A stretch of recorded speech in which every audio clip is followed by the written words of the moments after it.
Ke puli e ponei, koe tau fia whakamana he whangafulu mahiwa tau puli whakamotu. Toko lima ne maua e tau whakamailonga mahuinga. Mo e kautu e matakau ta fisi ke he whetoku whakahiku, mo e matakau he motu ke lata e mai tau nei. Whakaalawhalahi atu ko e stapavihi mai tau walatala tutupu tau tolu ke lata ia mai puli he pōnei. Whakamua koe aho mahuinga ki he tau whakamanatuanga pule whakamotu koe aho fusi masini. Ne whakahoko ai ki he male i halamahanga i whafo he whale whono ua mo e kua tokolonga kua tolo atua i ke lata mo e aho fusi masini ke whangufulu mahiwaki he tau nei. Hanei e tau walatala ia mo Saraya Mangaoa. Tokolonga i tau tangata kua tolo atu ki halamahanga ke lata mai aho pule whakamotu ha Niue. Kua kamata i tau whakaholoanga mai whenonga mai he hukui whakatunu whono lilifu pili tālangi mai hana iki toko ua. Tau komisiena tokolonga ha Australia mo New Zealand ki Niue mai tau lilifu iki pule he kapeneta mai halau tolo tau iki toko ua. Kua maika e lilifu ko pili tālangi ke hawhangi tau whakaholoanga mai aho mai hana whakamatalanga. Koe numela whangafulu mahiwa, kua whakise mai, koe whai mena ke maui, ke lata mo e tangata. Koe kakano, kua whai amamuna ki anga whou, ke kamata. Si aua ni ke matakutak. Ko Niue, nuku tu taha koe motu awhania. Koe motu ne awha ia. Koe motu ne whaki no mai, ke takere mai heanga api ai, a tau torosi. Kua whenonga mai e palemia lilifu Dalton Tangelangi, mai hana iki whiwhine ke he whalilifuanga he fusi masini, ne kua mai ke tau takitaki whānaua aunga tokolunga, ko Annalise Pavihi se o ne holo mo Frank George Valiana ke tau se. Kua tuku fōki taha mga aho ke whakalilifu alaua, kua mamole atu tau lilifu pokotoa sipeli, mo lilifu poni kapanga. Kua takitaki e hangai takitaki e kalesia ke Risiano, Rev Holo Tawhea e whakaholoanga tapua ki anga. Mui mai he tau whakaikeanga ko e whakamatalanga he palemia lilifu Dalton Tangelangi, hanei tāwala he hana whakamatalanga. Koe tō ore he whakatu whono haia. Ke latai moe tau monuina, ha tau tolosi. Haia he tau alo rima, ha tau tolu e pulotu mo e relo. Kakau tau tolu, ke ngā hua uroa mo e whaka kisi aki. E ha tau tolu atu plotu mo rero ke latai mo e tō ngā hua nei he watu ki mua. Mui mai he whakaholoanga lilifu nei, ko e whakaholoanga whiawhia mai tau manakaing. Tau kōli whakawhiawhia mai aho mai he mtakau he tau whānau aunga i kiki, tau toa mai ano iha ka whenonga atu ki New Zealand he tau kahau, mai mtakau iwi pū he Royal New Zealand Navy Band. Kua whakatātāha lau tōla tau whakawhiawhianga mai whakatangitangi he tau iwi pū.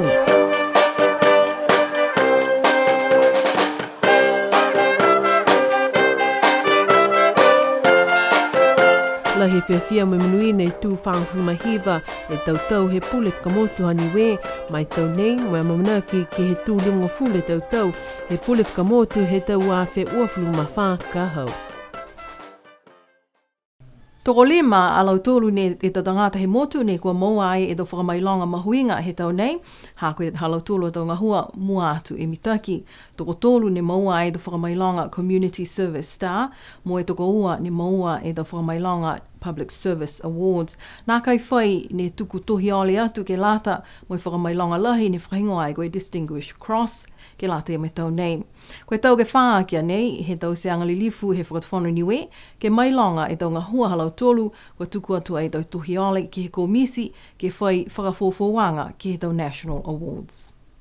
Koe tau nei, nā kai whai tangata ni maua e whakamailonga lahi koe Niue Distinguished Cross, kai toko tolu alau tolu ni maua e whakamailonga koe Community Service Star, ko Mrs. Talakaima Sākaki Saudi mai i Awasele, ko Mrs. Fou Aso Sā Toho Waka mai he maanga ko Makefu, Moi matutaani ko Michael Niue Jackson mai he maanga ko Hakupu. Toko ua laua ni maua e whakamailonga koe Public Service Award ko Mrs. Taumalua Jackson mai i Hakupu mo Miss Sifaole Ioani mai he maanga ko Mutalau. Ko tau malua Jackson ko e taha he tau nosi he motu he tau mga hala e kua mali. Mo i taki fuki e ia e whahenga hua he tau nosi he whahe malolo sino. Ko e metuleni he whalenga ngau Lord Liverpool. Tō whakaosi hānanga hua he tau tahe awhi hiwe seo hiwa ngfulu mawhitu. Ua fulu e tau ni ngā hua e ia ko e metuleni. Ko si whaole Ioane ko e taha he tau whaiaonga he motu nei. Ka matahana ta maui whakaako ko e whaiaonga he tau tahe awhi hiwe seo whitu ngfulu maua. Mo e whakaosi hānanga hua. Ko e whaiaonga he tau tahe awhi hiwe seo hiwa ngfulu mataha. Matutaki foki e hana tau whakawhakauanga ke lata ia mo e whahenga hua whakaako. Mo e hana foki e tonga hua. Ke he tohi whakaliliu kupu he motu liwa ia eke mo whaiaonga he aonga pulotu USB he tau uawhi hongofulu mahiwa. Ko tau malua Jackson mo si whaale Ioane ko laua ko tau iki whakawhiri he whakawhiri anga lahi a Niue. Ka mata tau malua Jackson ko e komisina he whahi whakawhiri he tau uawhi hongofulu mawha. Mo e ka mata sifa Ioane he tau tahe awhi hiwe seo hiwa ngofulu mawhitu ko e Justice of the Peace. Mo e holo haki a ia ke eke mo komisina he whakawhilianga lahi he tau uawhi hongofulu. Ko o kio ki mai laua mai he tau katowhanga ia. Ko e tau ke whaa ki anei he whakafuafua he whakatuwhanua lau tōlu ko whiwhili ai he tau tangata ki maua e tau whakamailanga nei. Taha fōki e whakaholoanga mahuinga ani kua whaitausianga ki ai he aho fusi masini ko e whakailoanga ke he taha whakaholoanga e whakatuwhano kau whakataha mo i matakau Niue Ocean Wide ni whakahingoa ko e tau Ocean Conservation Commitments. Ni kua whita ni he whaitausianga ni whakahonko ki New York he motunā ko Amerika he mahina i kua mole kai kua whakamunuhina i fōki ke he aho fusi masini mo i kua whakamatala paua ki e iki pole he potanga i tau whahinga hua mai tau koloa tufunga sia ko lilifu ko Esa Mona Ainu. Matalahi fōki a Niue ki he motu ko Amerika ke he tau mahina ko Mali. Ha kua mai ki ai ke kau whalataha ki ai e lilifu palimia tau tolu ko Honourable Dalton Tangilangi. Pia fōki mo e matakau he tau whia Niue ke ha whangi mo e whakapulonga atu ke he lalulangi lahi.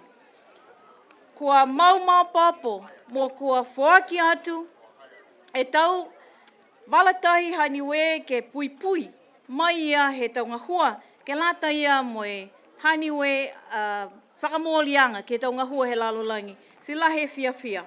Mahuinga fōki kua whoaki ange he matakau Niue Ocean Wide e taha lapani kua kisiahi e tau wala moana ha Niue koe Niue moana mahu. Mai longa kua mai ke whakatuwhono ha Niue ke whakatupe taha e OCC mai takitaha he tau tangata he motu. Kua hawhangi fōki ki alau tōru kua manako ke whakatupe taha OCC ke mātutaki ki he matakau Now po ki kumikumi ke he alau tōru kupanga hila. Lahi e fulfuluala he aho whakatātā he motu ne whakahoko ai he aho whaiumu e kua mole ki paliasi tōlo atu e tō longa e tō tangata ki he tau whakawhiawhiaanga mai aho mo e tātu e tau fua he whanua mo e tau koloa kehe ke whakatātā mo e whakafua ai ke he aho tunga e tau kua mole ko e tau whakaholoanga nei ni kau whalataha ki ai e tau whahinga hua taonga Niue mo e whahinga hua whanua fusika mo e toa kau. Mana ia mo e maali foki e tau fusi mo e tau fua kua whakatātā ai mai he tau maanga takitaha. Hane e tau walatala ia. Kua kamata e tau whakaholoanga mo e tau whamatalanga mai ia he iki pule e patanga e tau whahinga hua mai tau tangata Pilifu ko Sonia Tālangi. Ko tau whakawhiawhia ke rata ai mo e tūtau rimu furu aki. Ko tau whakawhiawhia ke rata mo e tau tangata Niue osi. Hi nei mo e lalolangi katoa. Ko i heingoa e ono-anoanga tau tūru, rimu ko furu e tau ki mua. Ko heingoa e tau mo e mesi mai koutu. Ko heingoa e tau manako mai tau whanau mai nuiha. Mai eke na kai tau tūru ke ngahua o roa mai koutu. Mai masini furu ao tau tūru. Ke a tau tūru e se fua. Ko i motu whakaheri ko Niue. Kai aua ne ke ne mo lau tūru ne whae hala whakamua. Pihia mo i mga honei. Tohi whakamita ki tau tāla. Tuko tau ata mai tau whakasino. Ke na kai ne mo lau tūru ne asi haki ai e tau maanga mo i koutu whakaheri ha tau tūru. Ke maratu ha tau tōru tau tupona ne ngahua whakamakamaka mo i kapakawa mbaya se fua ha tau tōru. Ne reweki mo i ase hake tau maanga, tau aonga, tau ekalesia, tau whai ngahua, tau sipote, mo i longa atu fuki. Longa ai fōki tau fua e he whanua mai he tau maanga ni ko whakatātā i ki lata mai aho. I ngā sia ni e maanga mo i halau tōru a tau fua he whanua ni ko tātua i ke sivi. Ko Koe tau nei mua e maanga ko mutalau mo e tu ua e maanga ko hakupu si tu tolu e maanga ko makefu ke tau maanga lalahi. Ke lata ia mo lau tolu tau maanga iki kautue e lau tolu mai maanga ko toi tu ua hiutawake mo tu tolu ai atuapa. Ke lata ia mo lau tolu ne whakatātā e lau tolu tau fuhe whanua ke he tau Paskala Taholi, kautua e a Leni Ioane mai mutalau, tu ua Carol Sisi Kema tuku niu mai a Luftanga, mo e tu tolu ai a Joyce Tālangi. Tu whā ai a Sabina Whakanaiki mai i Hakupu mo Fofo Tālangi ne tu lima. Ke lata e mo tau nei, kautu ai a tutaue Sia Kifilo he Farmer of the Year, tu ua ai a Heston Kingston Hopokingi, mo e tu tolu ai a Mole tuku niu. Ke lata ia mo e tau fuata e Young Farmer of the Day, kautu ai a Kingston Hopokingi, tu ua Mole CJ Aaron tuku niu, mo e tu tolu ai mokoina aue. Fulufulu ala foki e do koloala langa he do mamatua fifine, ma ia he matakau he do fifine he motu, ni ko tātu ai foki ke whakatātā mai aho. Sipihia foki mo e do koloa talatalai, he do whānau, sipihia mo e do mamatua, ni kua whakatātā i he tau nei. Kua whalataha foki e matakau iwhipu mai he Royal New Zealand Navy Band, ke he do whakaholoanga he aho. Mai ke lau tolu ke whakakese e do tāleni lau tolu ke lata ia mo e do tangata ni ko tolu atu ai. Whalua dau si pote foki ke he aho, ko e dau lisi fua fusi he dau whanau i kieki, tu tuli puaka, olo fua niu, tā sika, mo e dau whewa tabloid sports ne kua whakausia ki e dau whakaholoanga he aho. Amana ki atu ke he whamanatuanga he pule whakamotu limu fulu aki he tau kahau, mo e aho whakatātā he motu ka amana ki atu ai ki ai. Koe aho nei, ne tausi ai e dau whakaholoanga he matakau pisinisi he motu, takitaki ai he kautaha Chamber of Commerce. Koe dau whakaholoanga langataha he tau, ne whakahingo ai koe Business Expo. Koe kisia ke he pongi toka longa e do tangata kua tolo atu ai ki lotu alofi, ke lata mai tau whakaholoanga ia. Lahi a fulufluala, koe kisia ai e dau pisinisi he dau tangata, kai mua atu ke he dau whanau, mai he dau aonga ne ua, ne kua whai whakaholoanga pauaki ke lata ia mai aho. Hane e do walatala ia. Tokolonga e tamtakau pisinisi kua whakatātā halo tōla tau koloa whakafua mo e kua tau se mai aho nei. Ko mea kia BCN News ke whakatutala mo i takitau ki he tamtakau ngā hua pisinisi ko Catherine Papani. Whakamama mai e ia na kai fōu e tau aho pehe nei kua tau se lau tōru he tau takitaha. Ne tamata mai whakamua he tau wāwhi mai walu ki Commercial Centre a tohiki ke whakalataha mai aho whakatātā he motu. Kai mai longa ke he whiha e tau kua mole kua liwaki mai e whakaholoanga nei ki loto alofi ke he taha aho kehe ni ha koe tau vlavelave he tau tangata ke he aho whakatātā he motu katoa. Kua mai ke whoki a BCN News ke whakatutala mo takitaki he tau whakaholoanga nei Team Project Manager ko Charlotte Mangatongia. Pehe mai a Charlotte amanaki a ia kua mai ki tau whanau, tau whuata me tau pisinisi o si he motu, ke tu mau halo tōla tau ngahua ke he whahinga hoa pisinisi ke lata mai motu. Tunga ni he whamahani, kua mai ke mtakau waka he motu, ke whakahoko whalua tau wheua langa waka mo e fusiika ke he tau whiawhia pule whakamotu, ne whakahoko he whahi tau pue kua mali.